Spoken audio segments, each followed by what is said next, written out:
ya tsiko are di ba sa di ba sa le bini ka bona sona to mwana ni ya tsiko o matsele ka ba le ba ba mfulele ba re ke phana thaka afunza ba ndikomba buku ya tsiko kama ifuni ari to bona batho ba fara dzibili dza ba ta isira ka bibili dza ba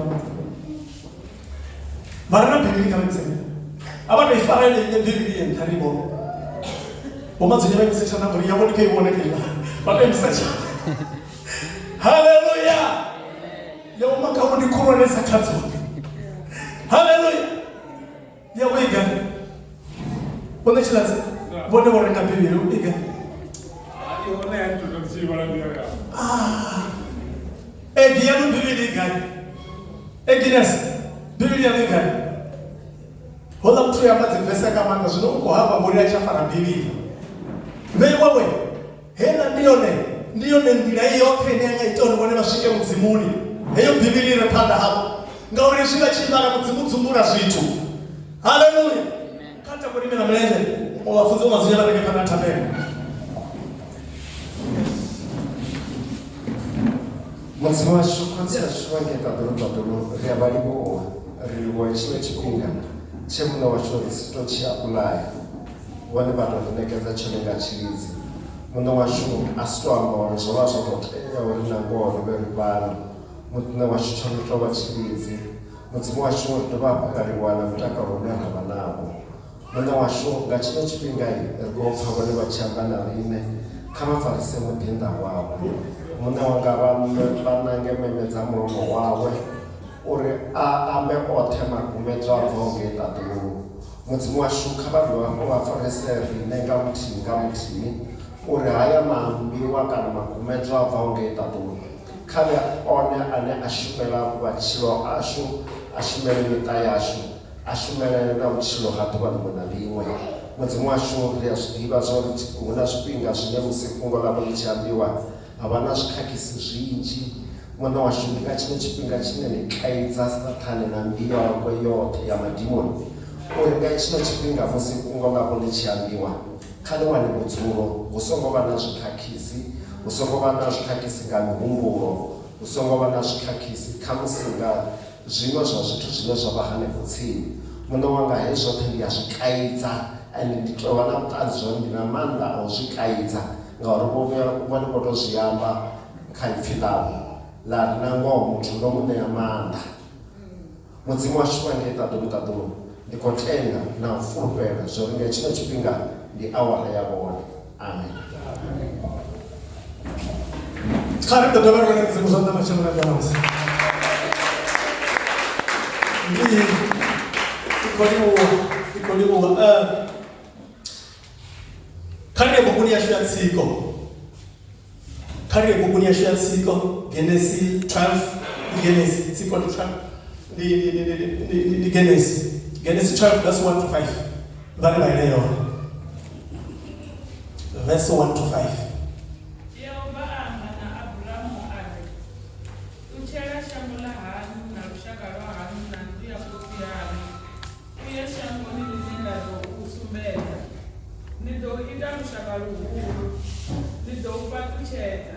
Zina lau lidoba lihuru, udoba chipatuchezi. Vane pa upatucheza, na nini lidoba patucheza. Vane pa usema, na nini lidoba sema. Chaka zote dasha lidozi patucheza nga iyo. Abrahamu atakuwa munga mzimu omubuza, na loto atakuwa naye. Abrahamu oba muna wa numaya 75 achikuruwa harari. Abrahamu ajia msazi wawe Sarai na loto mra wa mratu wawe na taka yote yaba enayo na balanda babo beba bawana ene ko Harani bafurushera shamoni la Kanani. Haleluya. Liko libuwa. Haya mapungo ni chipinga achikwamba na nne. Haya mapungo amba na chipinga shirafu. Na mepo. Toya one nduribo ndebone barudiba. Nikonagori riambe haya mapungo. Ngapasi atoy nyamba sauri. Abraham blessings are mine. Hallelujah. Abraham blessings are mine. Babranga vaedze utuchena. Hallelujah. Vaveperekedze kutuchena ngapha pasi. Abraham, blessings are mine. Hapa ni kwamba ngamusi Abrahamu mudzimu achiyamba naye. Uambana Abrahamu ngaurizola zofanera. Osibona uri kashangoloke munanenda ngamba naye ndi Abrahamu. Hallelujah. Muse mudzimu achiseta. Mfila mudzimu ageni bukuni ya Psalm 34. Psalm 14 verse 2. Ili Yehova urabelesa vana vavatenda duru. Uri abone arai adivarehone akoda mudzimu. Zvino mudzimu achiseta awana huna muna mutivezi. Ane oyu munai neno wana pana owa asina mwana. Owa na chikukuliso muchironi hao achimochira na mufumakazi wawe asina mwana. Hallelujah. Awana achiseta mbiruni yawe awana muna oruga muna wasubuya muna funa muzimu aleka uchiro hawe owa otori nera pezuri awone muzimu achimujera mademe. Hallelujah.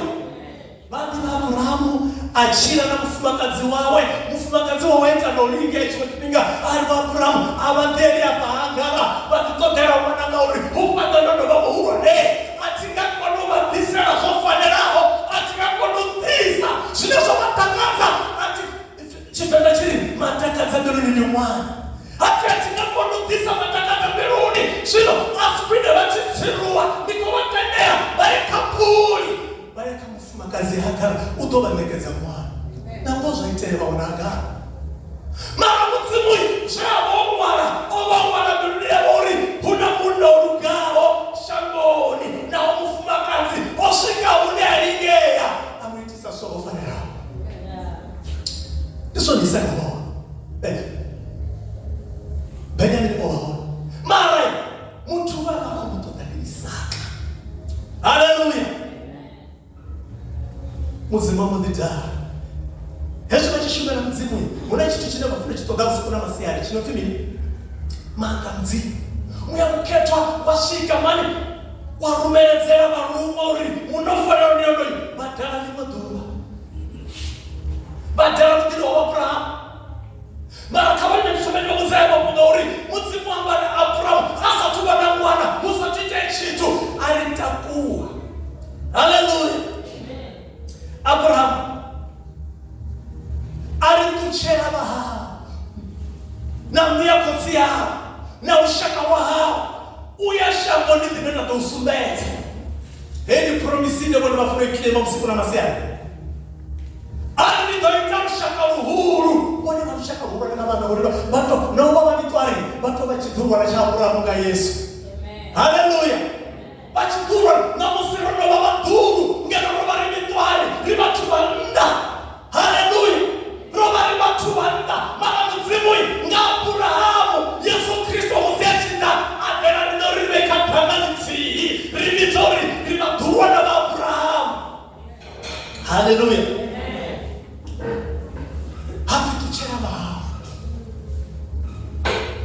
na mbio koti hao na ushaka wa hao uyashaka nila dosumete Yesu tunasia Abrahamu asali ya kwa chitomo humura na uridi muna wa mzimu uwe mshoni hawa awa tulichaka mzimu ngani wa matuba unasuna dhaita uchironia Yesu mozulai kama wena target wa mzimu kwenye chitomo uchironia basa mozulai basa kwa naso sina natangala basa kufeisa na jitu kama tile shauri Yesu na mwana wa mzimu unasuna mzimu atoita hana walichiwa kwa maa basa kote ikino na basa kote ilichabari neshaka asfaita shaba Yesu na china bela kama le bol maabeli mzimu ya diba. Hallelujah. Bali mzimu ya diba mauri mzimu hono ya diba na wana utroseta kama one uruhuna shida za dhaitea uchironi hao Abraham mzimu wa mkuza Yesu zinenda ndo wanisaba tena mwenyama ni watu gaba bano mbena mkomangi ili bani bongwana kongera watsiwa shamanda don't invest hapa la mbinu runei ndia ziforu utakuwa ni galiko kuchomona basi Abraham hongo bana shimwe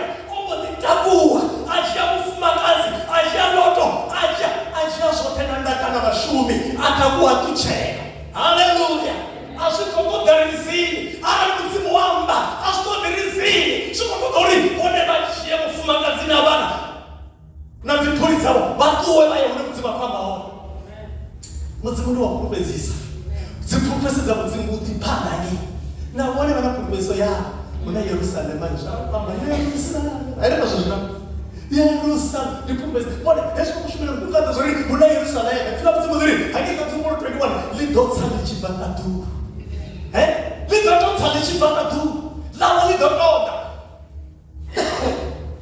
vakufananisa tichakura ipana yavo naikananisa haleluya lidotsa lichibva kadhuru ni promisi ine namamusi nina promisi Abrahamu wana promisi auzwa zvisusatu kudza mutu uri tuchee hafini ndoita mushaka muhuru ndoupa tuchedza udowachwa tuchedzi vane vaupa tuchedza namwe ndova kutuchedza vane vausema namwe ndovasema havanovarowaone vene vanovaroona wana mwahola one vasevaronawa mudzimu wanongovasemera haleluya atirororemaone one vadziva zvorinorinatangana zvimwe ngamuronozvoiteavo aone varoya tisatane one satani yahono uyalowa ukonewa satani omorowa vomutu havo mutu wavana murandu vakonojenisiori ngauri avashume mudzimu pusha vapusheneni Abrahamu atende utuchera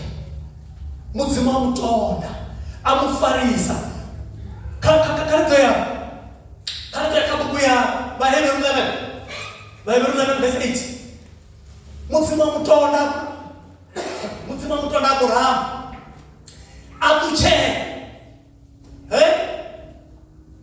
ndio walikololea mfumo wakabona wafuna ulimbuli alipo Abraham blessings are might patcho za Abraham ndizamubone bone bamwana omdzimu ngauri Abrahamu hangamteleli pano urichiko mwamba pano shangoni uzopelela vachimuwana handipanda ngori Abrahamu ondo mudzimu ngamurasvote mudzimu mutakura mubeya gai paradisoni hune havana lazaro hune havana vatita vamdzimu kamale Recomanda 8 kusvika 12 tamsi akevana chisiye avare 8 beds ndingamutendo Abrahamu achifadzira obvisa apfuruwa ashangonile ati kuzonijia navaipalawo apfuruwa asazvinihune ayo haleluya anavaivedzisa kusvika 12 ndingamutendo achidzura emutsinda shangonile avavaleloni langa asilawo adzura dzitumbani ene naisaka nayakobo vevanga ene vemalaifa ambavalelo yeneyo ngauri ova olindela muti wotikiwawo wapwaka wemuteyi wawo na mupati wawo avamudzivi ndingamutendo Sara achiwana manda auva mme avishakangelo ova onova wamaduva ngauri ori weyambavalela uwafurupedzeya muviri ni muti wawe wewava wonofa hangobva vunji vungaho hadzina lezi kadhuru na hamutava kunzikunzini yavange usavaliwa haleluya ndikotokwatisa rutendo rweAburahamu avanavo yezvo mudzimu achibona Aburahamu achimubvisa pala petoi ovona munhu anotenda ovona munhu apurupedzewa nakautenda utenda zvisiho zvaya zvobvera pala panda haleluya Aburahamu totenda aima rutendoni adziva zvouri uyatsika yapurupedzea atenda zvouri mudzimu wanga uone yapurupedzea adziva zvouri muramureri wanga uyachira aima karutendo atenda uri zvine mudzimu wazviyamba zvitochira nichapaa haleluya ari zvitochira nichapaa upfina Sara atenda nawo uye angauya hanedzana navarume ichachipinga uchikubvi wakaninga chichipinga musiri chimuya utoite hezvo upfi Sara aseya tingavi zvote zvoravana nditotopfukekanya uri ndikoshava kuchipinga chitoriye upfi Sara aseya varume vaita nezvori Sara ukoseya nini Sara atokoseya waseya aritokoseya mbiri hatomona guo kati yavarumwa na Sara achiri atongoseya zvinokamedomuzori Sara oseya otovavarevanga mudzimu ngauri mudzimu vodhova kumudza haleluya mudzimu votodhova kumudza odokumudza Abrahamu ari navo Sara ringasika vari murandu vana chipinga chakapfunga uri hava mutu musi vachimudzwa makungopfungwa vavana 75 years varavapfungwa Soto hari mukarakola nena tushikise 75. Mukarapfuruwa apfurishana shangu. Upe adzura achina mutsinga kashango navasinga. Adzura ninge achina mutsinga kazvire zvavo. Ngauri hebo shangwe lavo kurupedzisori ukodosvika hake kana. Hallelujah. Amen. Oh, Professor Kana, nilina na mamusi, musiwa Israeli mesogara. Oh, Professor Shano, nena londa wa Abrahamu la Kanana. Hallelujah. La londa wa Abrahamu shego la Kanana. Mara Abrahamu azura karutenwa. Uruten, ufininga ruten. Wasara na wale wachiwa believer. Jina mkana kwa mfika tu. Batenga. Ngauri baba mwana mzimu ngore. Unatumaza mzimu ashika mtani wa Abrahamu. Abrahamu wajia. Yono nao baitaba. Hallelujah. Baitaba ihaliwa. Barumo baitaba mbele hai. Bachiwa kwa mbele hai arume. Arituwe. Bayi muna unugesa. Arituwe za mungu za kuna kozi itama Sodoma na Gomora. Hala barumo bahumba mbele hai. Abrahamu. Riko shawo bazumera wa wanagamuzi. Riko yapa na Sodoma na Gomora. Elia shawo zosino. Ofizili zamozo sika panda amti. Zosino zino koitea. Rikoyo tuta ola muti. Hallelujah. Hafi riko tuta muti ola. Abrahamu atima sori. Again. Abe obona nige. Obona nige. Obona lot. Bako subona. Nibale biliri watu. Obona lot wange. Ana. Ufi Abrahamu agona mapasi ari. Batu hashi. Arali na wana huna batu kama humata ngei. Ninga dioyo muti. Hefe hai ringauli shari chitara bado batu batanu goruga. Arali baho. Hefe arali na wana huna batu 45. Abrahamu akosoma kwata mwachi kumera ba mori. Basongo muraenda batu. Wana batu wana. Hallelujah. Batena atapasi. Arali nuru atapasi eli atapasi. Ndo bombara ya hore mara atapasi. Hefe chiko tatu kono haro. Bazimona wa Abrahamu loto mwana mtako gobotselete. Abrahamu asala balani achizozori muduko ndiwa mara mwana wa ashugotselete. Hallelujah. Amen. Mwe umutsimuna manda. Haba baba na bashikabaya nige baita shela itazoma. Tikona bajelesa ka. Mara chine chawo ni chawo. Abrahamu onzura kashamolelia. Ngarutendo. Achikomenda mzini. Kanto umbena ka kawan usuka 6 kanya nene usuka 6 tuye bana tekati yeah yes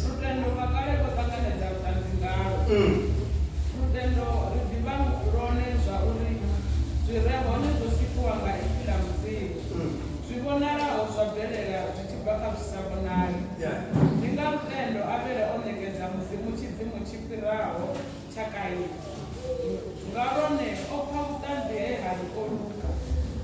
Musi muzimu achitandira zvikwa zvawo. Ngarone ukadi amba nawo ofa. Ndingamtendo hanekhe achituwisiwa asombona rufu.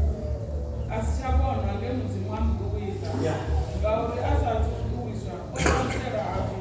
Okachikadadzi. yeah 6 verse 6. Ngauri muzimu hata kadzinga asina rutendo. Uno vasenderawo. Kama ndobona zvamu. Ngauri muzimu hata kadzinga asina rutendo. Yeah. Uno vasenderawo muzimu chavo uve utenda. Zvauri uone. Na utenda zvauri vamutodawo kuzova neyamaramba. Hallelujah. Amen. Hallelujah. Ngauri muzimu watakachinga sina rutendo. Vosvita rutendo ruchaiwa kika ubva kawana. Rutendo rukuru pera zvozvende. Rutendo rupika zvatuona. Rutendo makare votanganiza utanzingana. Rutendo rudiva kalone verse 3. Rutendo rudiva kalone zvauri zvintu zvote zvosipiwa ngaifira mudzivi. Zvibonanaho zvopera vakazvaona. Yesu Kristo upfindiyene wevachiri chikene kachiraona. Tava kanzire hona. So baba kusvisika karutendo. Nobody calling ono Abrahamu. Oba muna wotenda kashisiyo atenda uramuzimu wabi amutonda amupatucheza amupana mwana karutendo. Hallelujah. Zvino ndiva mabesonga mandebeli muzimu ngauri muzimu hata kadzvinga sina rutendo. Ukanga wone zvinhu hezvino satendi muzimu kwatanga magoro wewe mtu atendi chitu kama mtono tena na ulishiba tena bazingini samulia mzi ukoma chazemu itashitu zine mone basizidile zavene na mone bakolopendea bakanga panda bali haleluya dinotansi bali na utansi hasa mtima nitazo gani sichipaka mtende heshima chitenda bakome chazamu zimure itashitu Abraham kwa mchanza mzimu uri aita zitu ngewo tena naona chikupenzea amuna wauruga wale bana murana wa imba holi alimba uri Abraham blessings are mine wale hezla pati chazo za Abraham wacha uzitrena wale msikuna maseri mzimu osika Abraham abamuna waruteno hezli ya baruko dokubangana watu washu aruko dokubangana Rota uri mzimu aita za Abraham karine Rota uri mzimu aita za Abraham Ritoini marari Rosiwana hapa betuna mzimu ni betu uri mzimu waba hone hapa Ari mzimu wasio Oda muri wasaro chikute Wachita wasogo riwa Ndazio mechitolerwa pano Ndazio pano Yome chitowe sogo ramu uri Yome chitowe yorwa hapa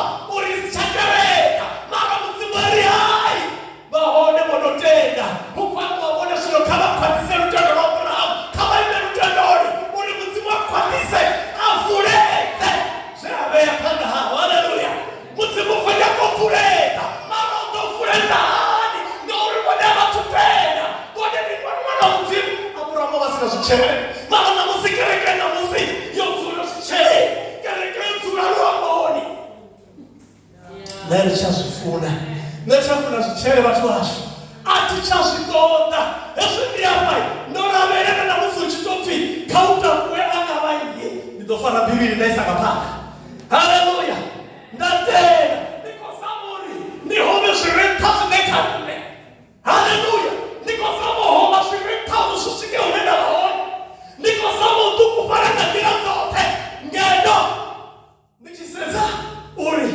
Maabena nina Ndwa pashekanya Hosara uri Nitendo utukupa Hapa kerekeri kupata watu wana utukupa Bale uri mzimu wa shume gawa Na rito darajia bibili Rito darajia bibili mukumete Rejia bibili kame kapana Rito waneke zori mafunze na uri Arandi na upana Rito tendo uri Zoshi machifunza Rito ilisa chamba kahana nila kane niwe Haleluya Rito rikane Yehova Zori ndeka wafunza tina mshuko nazo Chiurana nuri wafunza onima nazo zola funza Haleluya Kata kuwata kuwe mireo adega kupanda Afunza na mada darajia bibili Dari mireo kaita zemzi mamuzi Na ilenga papanda Haleluya Wade kani vure zera wada Ngauri Abraham wasichena chitu Abraham wamfura Wasichena chitu kae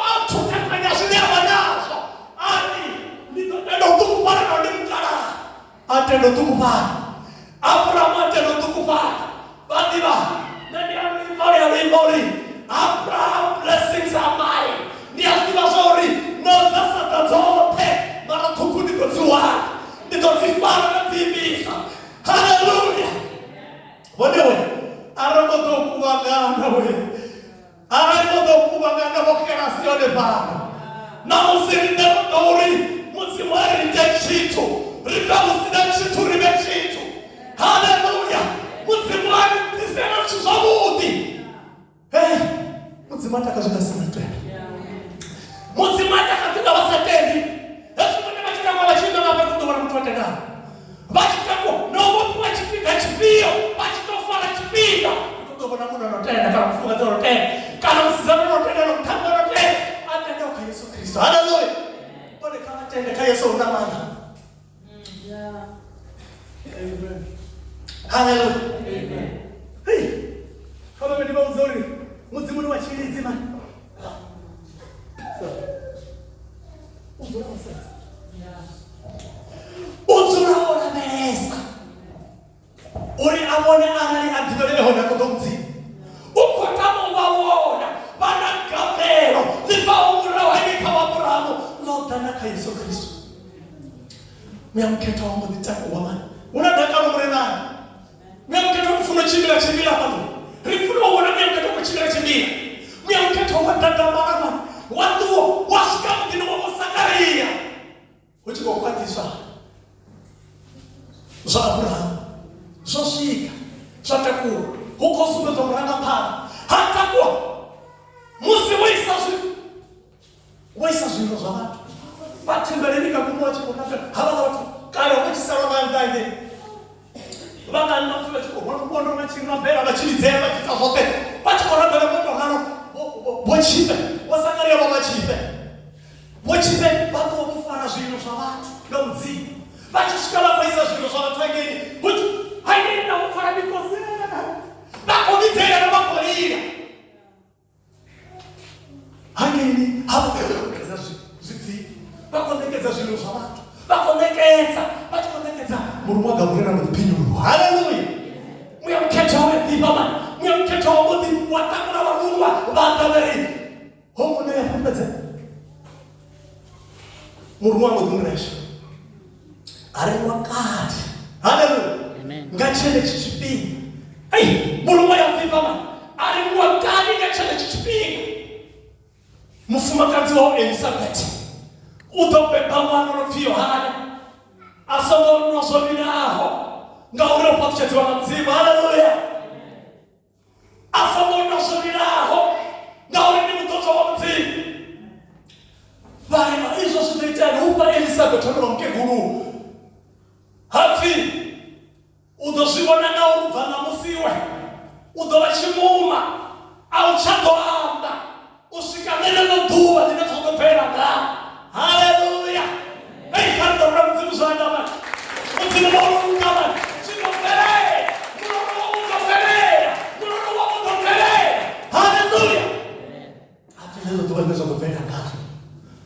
Bativa. Hofi. Yohane Zakaria chipa. Achitoshika hagenda. Babona chakono amba. Achino sumba ngaminwe. Mwe mketwa wachana kaya. Murumwa Gabriela utakuwa. Bativa. Uchiko purpeza udashe ulusu tomizimu.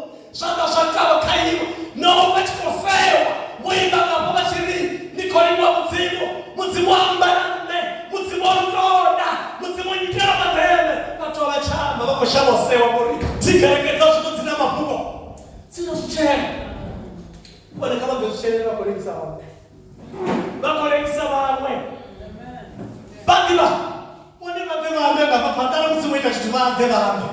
Wane nikoli mwa mzimu oruka. Udoro wangata mzawolo mtu. Zoza kwa basa ima kwa bambaye.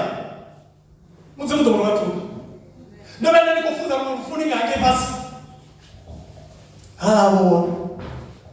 Na kama wone. Wotenge. Nikufunza mfuni hawa ngake basi mdili murwana. Na nikufunza na mapungo rimeni. Nikufunza mapungo rimeni. Hafidole mtu kwamba mashaka shifuti. Uko hapo ndorenga. Nikufunza ndorenga. Ashika mama ngine isi ya mudi. Hapo niko shikatini. Bali chena basira. Niko shikatini. Niko shikatini. Bona mtu kuzia mpaka kila. Hapo kama mkweta ulikea. Baba mtu wao kufunza. Niko basora wako shika. Na ndo mzifa. Hata kama mtu anani. Na ndo ngaita. Kama mama kwenda kwa mzi. Oyo mtu nani kufunza mkori kwa shule bado utamuda. Hata ndora na bado watafusha bila nini. Nani kufunza neno kubwa. Sino oyo mtu asoma church pinga ndo mwana kuchimira wana semeni. Ati ndimuru mwana kaina mzimu mwana wana semeni. Ati ndo mzimu mwana sahani. Nari mtu koyo mama. Uko ndo dirusaka mzimu. Natomba dipindulera. Na uzoso mfano dipindule. Dipindule hata hashu ndo sikwatela. Mara kumura. Hallelujah. Kashi ndo kumura ndo mwana wana semeni ndo uskani. Kama ndo mzuri. Muzimu muru goshika hapa la hune basenza bone. Aho kosenza umazuri basenza bone. Umazuri basenza bashimwe cyane. Bone kama tende utsawu ne babashika une batakusa muzimu ahuma barumwa bateka bone baitezitu. Kama tende pasi. Bone nichipika chori baungana ne tsara na muzimu usare bone na muzimu bone bana. Nichipika chori batale pasi.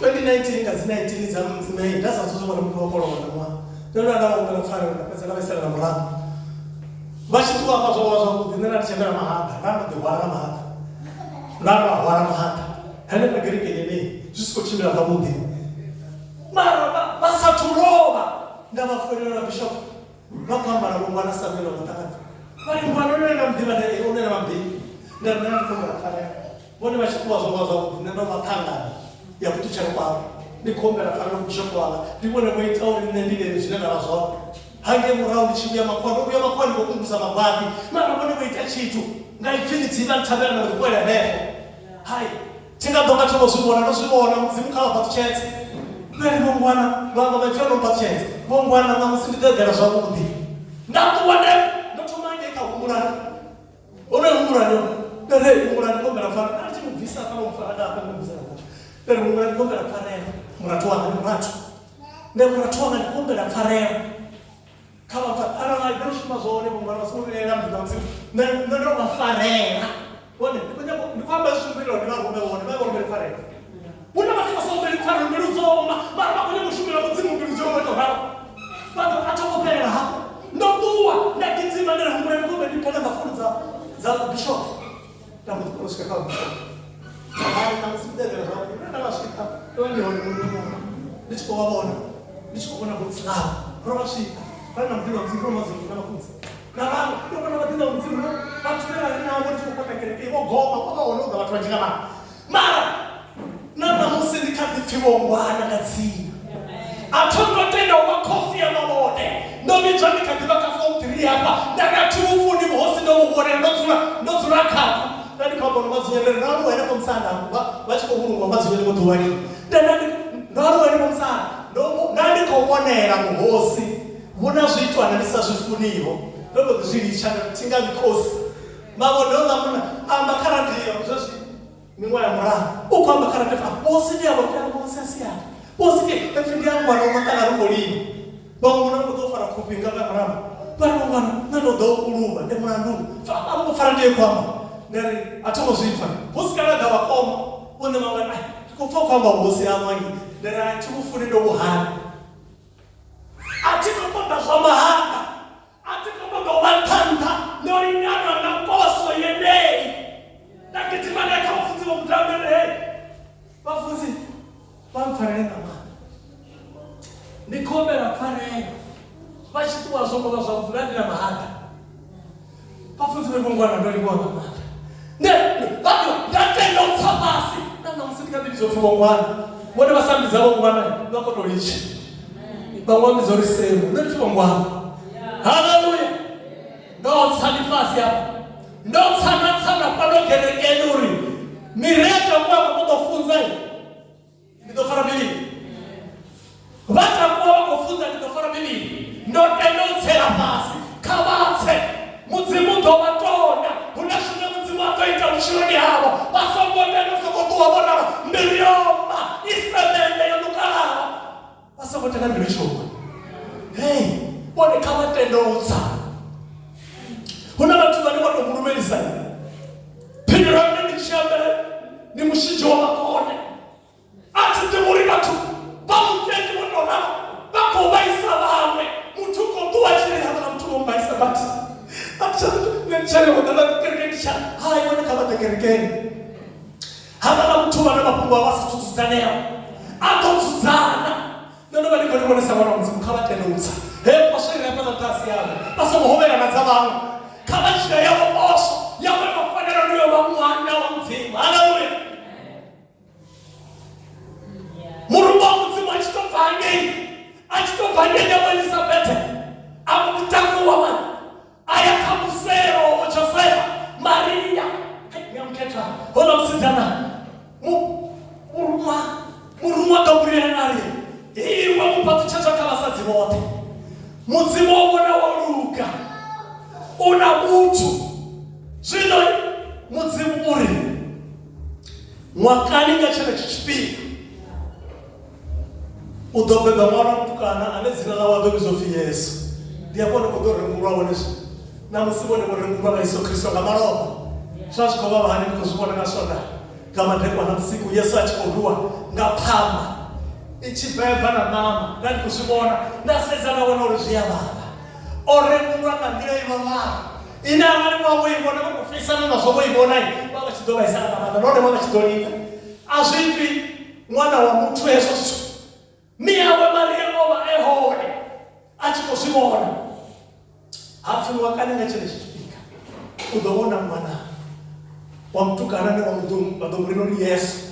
Haleluya. Wewe msana tunavodhigana oprofesa na Yosefa vasatumarana Joshua chikabiwa kutulera aboditakuwa abuzofi na Elizabeth abodovaka mwezi wa kutana kuti obipa mubiri zvine zvavaone zvaruko beba mtukanane go rakapanda Yesu anodomupeta. Haleluya. Hafi Yesu Kristo anodobebiwa udoramba panda na Yohana Maria aboditakuwa ngene mwezi atuwa aya halo Elizabeth achitosvika chitori muraro. Haleluya. Bona vachishika mudhini vari mini vachishika mudhini vari awe baba zvinova ari muraro ashitori muraro mwana nemuviri wa Elizabeth atamba ngatakaro. Haleluya.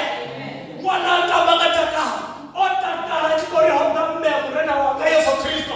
Haleluya. Otakara zveshe. Haleluya. Upi Elizabeth abodhigana nemuketa arivo mumapiteta kavasadziwa vote ngaurivo muchitotomondumerisa chitopaitsina mwana remuviri wanga ombodhitamba ngatakara vatomodzura votopfia peza kana mimwedzi mingarovei varavaihamu heyo mimwedzi vachitodzura voto vachikodhipinda ngamurera. Haleluya. kandae vamamanye vadira mudzimudi waudhima mudzimudi wamanda hakenika kaluka wana mudzimuni wa manda na manda bubuni ya luka pala ni una mapungo anenda kotoria na manda haya mapungo ndipo mapungo diva huma mwani wa Maria musi wana wanakolwa heno hao 146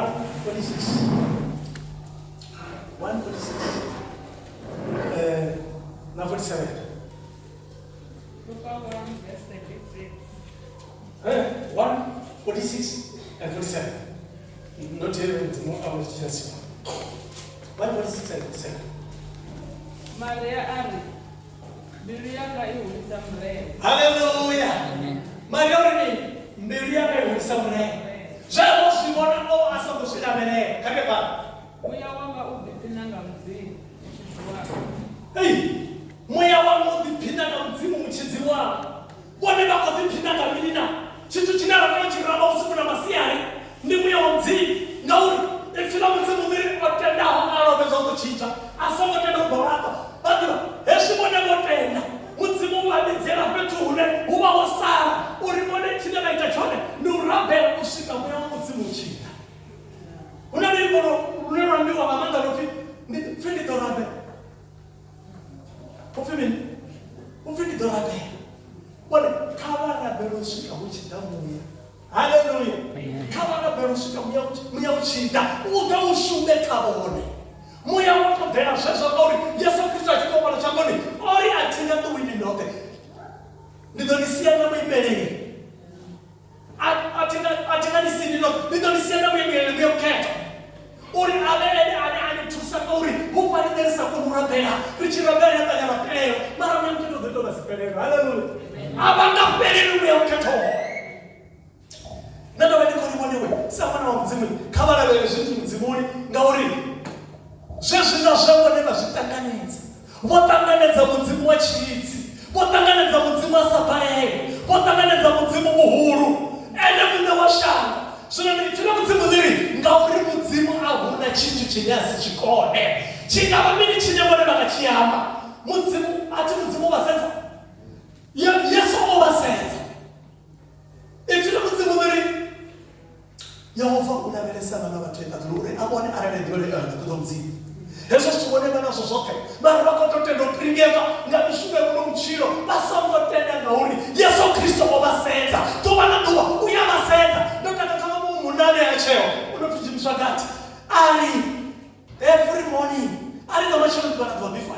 out to face the world.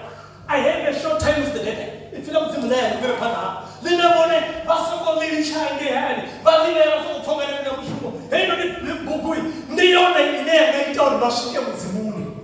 Hallelujah. Abraham oshikisha Kanana, hapana heba Israeli, bashengera sokani machiko ya hone. Abo moshika wote, hopareva na mushe, hamoshika. Ngauri owasa moto chinya.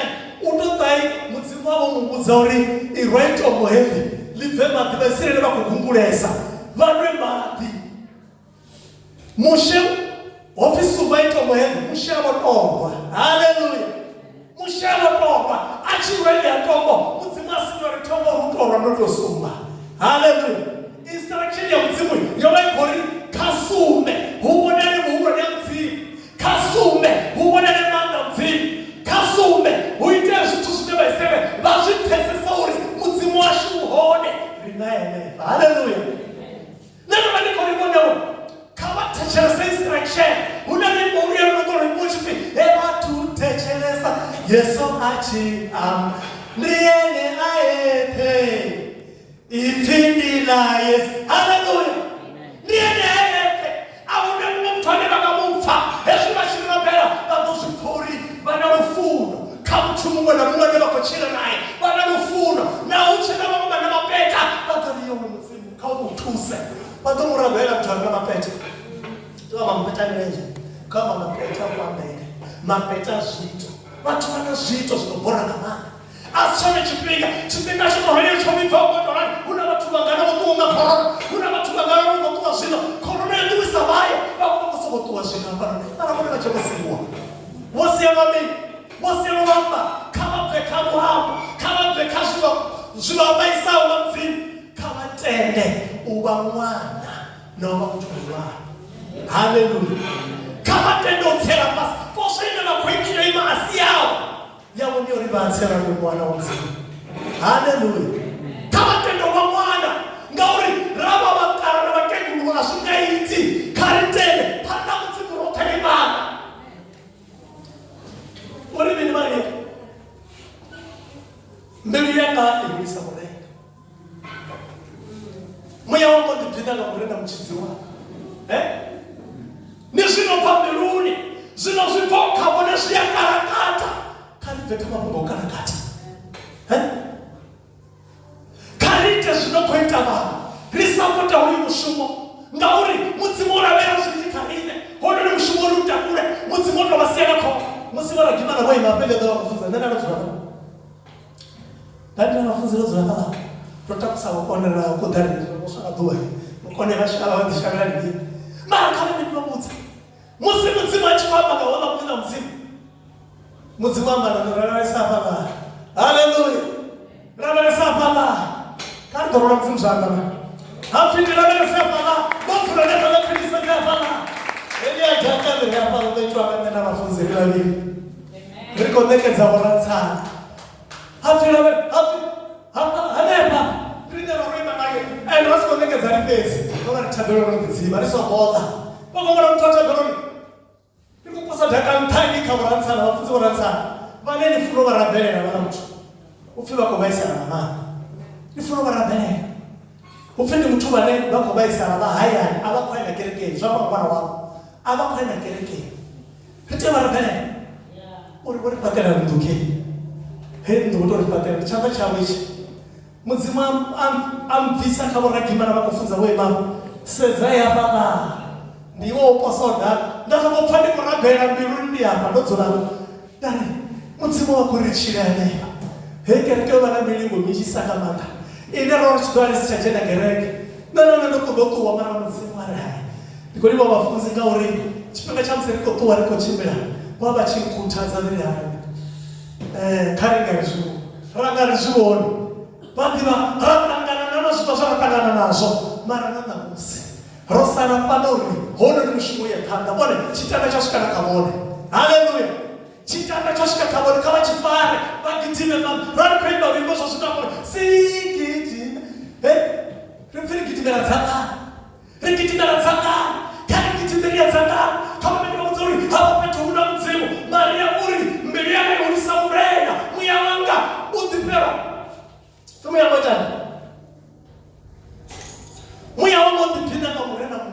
muchizi wako kama dipelo mnyeni wako. Haleluya. Neno balibonesa mwana mzimu kama taende ureshikina muomunai musio kwa bega kwa mzimu ureshamba ati korogera kama tibone barabera mara unasuzunda watu tate unashikama nishinde watu uzuvisa unasema pesa ndio hata wafuma kazi wetu kwa baba tena zonaka ndio sufuri bila mweka motabela zonaka ndio ndio mwenye nibigemo na hiyo zonaka sio bone hapo mra bone mzura sasa ndio ndio sofa udamwana mwana zone pato mubaisa udamwana richi risi amona chimuri zonaka ndo kuzisa mwana ndo niseri zonaka hivi ndio baisa na bati no baisa ngai ngamuteni ngai neneba riso baisa na flash. Haleluya. Riso baisa na karifera ne mutungu ngauri munara kwa one ni petro kudi ana machimira zombi baba diwana ni mutuba baba rumini Abraham sabareta hagiona wa Yakobo ndio wafuzo wafu mina babili baba rumini Abraham. Haleluya. Baba radiso mozura nge na Abraham ngori ndiye mranga pata wabetenda ndio bwana kama tujeleza kwa Abraham. Hapo kwa Yesu Kristo yale mchizi wao. Bobo Yesu ri abatuza unema kunera wao. Ifila mzimu lisumeza ngeni. Kama iko 16 verse 10. Ufi murena ukwatisa ifi. Haleluya. Murena etatu ukachanga chiruchamzi ufi utokwatisa. Ukwatisa ifi. Ngama demele tekana. Yesu kone bachirune. Noske muzima ukwatisa. Bachiri ashikane basi kufanya wote. Aba wote wote. Mura ndio kwatisa. Uya madila ndio uya mfana mtungu ya tazori. Mone aba ndungo. Mara shwe. Paulo ni mati. Paulo sumeza zori zitu zote ziko na ngari konisa. Paulo ndio sasa ndio ndio zori. Ninapama chunia. Ninapama yotima. Atikono ikachitu. Mara ni wa mzimu. Ngauri mzimu wangu uyantusa. Chizi chawe chondinga. Haleluya. Mungu munachiko tirape. Nikopenza zuri. Mungu munachiko rape. Achiko rape na kama. Nikopenza watikiza zao. Achiko rape na kama ngai. Afamu ya wadara na Mungu hao. Afamu alisopea. Masina mzimu korabe na sauri. Wewe munani sopea rape. Na uchina sopea hapa lai. Akintinero rabe. Anapenda msimu na masiani. Tuchikome Mungu. Kama chana Mungu na. Achikona bali tukina sosote. Afora ni fulani wala mzimu. Ari mzimu. Nikombe na wamona. Wewe wala mzimu. Nikombe na wamona mrena. Abana tabaruti afoso motsu. Ari nikonya kwa wamona. Hesha tina bela tabero wewe masala ntipenzi yoridi. Nikonya kwa mwana mzimu. Nione leo sana. Ora bena zote mara sana mtabaruti pezi. Mzimu nikototo wamona. Urena nikototo wamona. Ata ndio nikototo wala mrena. Ndio doa kilo fiata. Ngamoya. Ukototo mbona. Chimbera uyoki na mubiwa wote. Ukinde. Haleluya. Haleluya. Haleluya. Ufi abutofi. Chimbera uyoki na mubiwa. Ukono nikolota umbo. Wala muna kurashitensi. Ayo kuna hote asara hona atlina ina hote. Aine ayarabe. Mura na nokli. Nikombe wawo. Nokli na mubiwa kaona. Yabatabere yawazino. Ati ono pimiliwa. Muya mpindula. Sino mwototo nobona ino mwende zino. Sasa ono pina nopete. Kama chino siku zirashi seza. Tamusi mzimudo pinyu. Tamusi mzimudo tisasu. Wano pina matuwa nyanae. Hapo tutakuwa. Hapo kodamu wa munana chikaru mwoza. Wazoke mkana kuchimbera. Yo chimbera wane italika makakati. Koya kuchimbera kodani nde. Watu utukara wati na bata. Haleluya. Watu utukara wati na bata. Uyu mwozo kutuda. Ndio mzimu. Ndio kuna mzimu maroko ga uyu man. Uyu kutuda. Bani koya konda. Anachika. Koya konda. Jemo sekarmana. Ukonda ya mpini wana ya ukini wao. Achisika. Uwana. Haba na mwana mume kinora. Bako mume kama na ndio hono ndo mpaka wimbo liotaka. Hana kumbe na umani. Uko ndo damani la mtu wa watu. Kumbe